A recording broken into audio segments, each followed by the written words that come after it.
So I've been reading a lot of comments lately, and it's funny how as time goes on, you get the comments from both parks. It used to be Barry's way too positive. He's a whale. He just supports DH games. And then I'm getting a bunch of comments lately that are like, Barry's been too negative about the game. He seems like he wants to quit. And I'm like, no, that's not at all. The reason why I have a lot of these critiques about the game lately is because I care about the game. I truly enjoy playing Idle Heroes. And it's a problem when your community stops complaining because that means they've stopped caring about the game.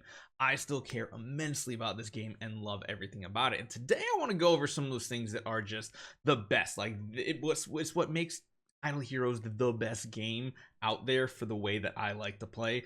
And it's just there's a couple things that we haven't talked about in a while, and I want to make sure I reiterate because at the end of the day, I think this is still one of the best mobile games out there. Hopefully you guys enjoy this one. Let me know what you guys think too. I'd love to read all your guys' comments, especially on the video we put out yesterday. Let's jump right into it.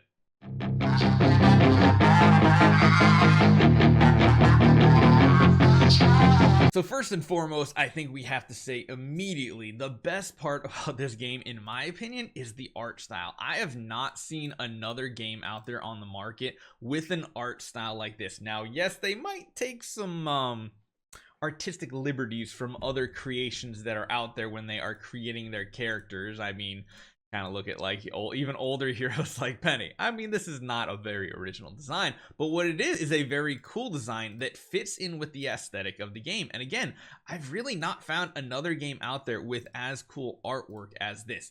Are there other games with more realistic artwork, 3D artwork, stuff like that? Yeah, sure, but this is just so unique. I've yet to find anything like this. And on top of that, the user interface. Okay, let's talk about something like that. A lot of people didn't like it when they did the update to, you know, the look of the game, but I feel like they're keeping it very more contemporary. They're keeping it more up to date, I guess I would say. They're keeping the game's art kind of up with the times, I guess I'd say. They're making the animations a little bit better, and everything looks really clean, as well as the user interface in general is one of the cleaner ones I've seen in a lot of games I play. Half the games, like 3/4 of the screen is filled up with either pop-ups or something like that. They do a really good job of keeping things local in a certain spot, which I mean, I do appreciate. On top of that, the number of quality life updates this game puts out is ridiculous. I know I talked about like the classic version of Idle Heroes the other day and like kind of having some nostalgia on it, but you remember how bad the quality of life was back in the day? I remember, especially after that video and reading comments and talking to you guys. I definitely remember. You know how this Idle Master thing is a thing? This has only been around for what, like a year, maybe 2 years, something like that. This is still to this date the best idle function I have seen in any game I play, and I play most of them. I at least try out almost every game that hits the market that's in like the idle gacha world. Beyond even like our sponsorships we do, I just see that there's a new download, I download it, I try it out, and then I most likely get rid of it because most of them don't feel like they're worth their time.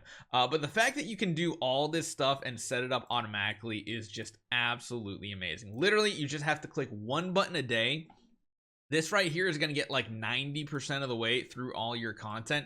There are a couple things, you know, you have to go through and, you know, grab your eggs, see if you get lucky, something like that. Maybe even join or go over to the void arc here, go into your navigation compass, do an extra smash if you think it didn't smash properly. But again, there's very few things that you have to do. There are some things that you can kind of do optimally, like sending new adventure. Ooh, that's a nice thing to see for my free play. I'll have to get that going a little bit later. And of course, like, you know, going in an interdimensional arena and claiming out your gems. But just about everything else is completely done at a click of a button. So even if you guys get to a point where you're like, man, I don't know if I'm really enjoying Idle Heroes right now, what I'll say is don't just 100% quit.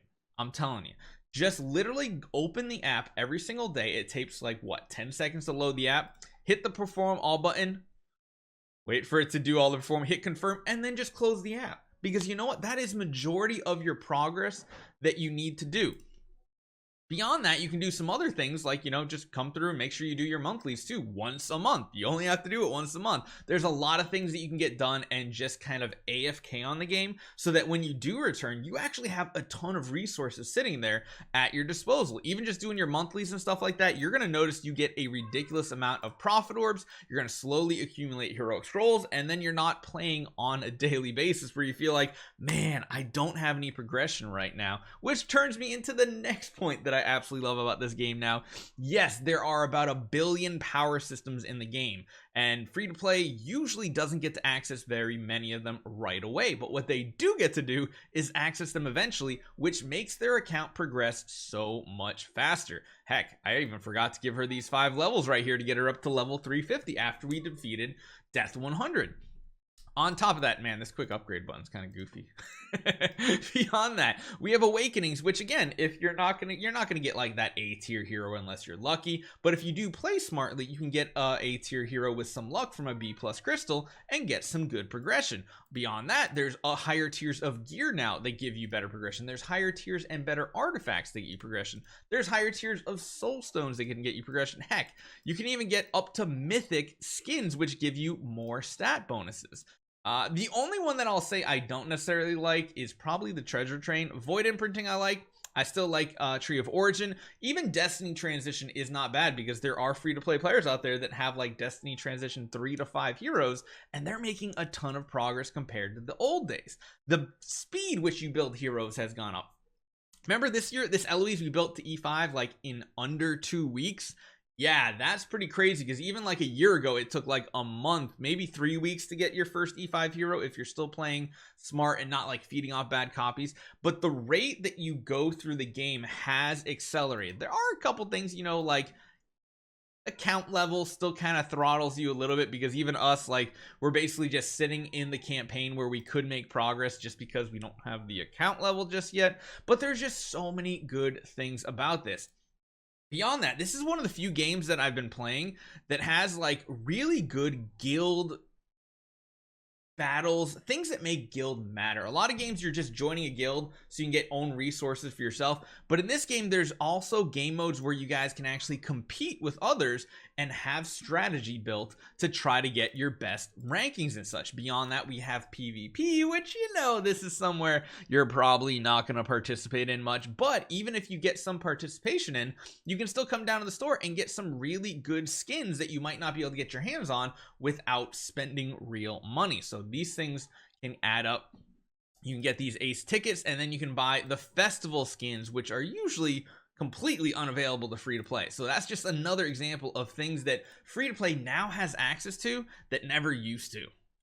So if it does feel like I've been a bit negative recently, it's more or less because I hope it's more constructive feedback for DH Games to make their game better, because I really do care about this game. I love this game. Yes, I make content for the game, but that's because I love it. The whole reason why I started making content was because, number one, I completely missed Wrath of God gaming, so I was like, I feel like we could make some videos and entertain some people. And then beyond that, it's like there's so much stuff I want to show. There's so much. It's why I make so many videos, and I know that some of them don't get many views at all, but I want to play the game and I want to do stuff. So hopefully you guys enjoy this one. I'll see you guys next time.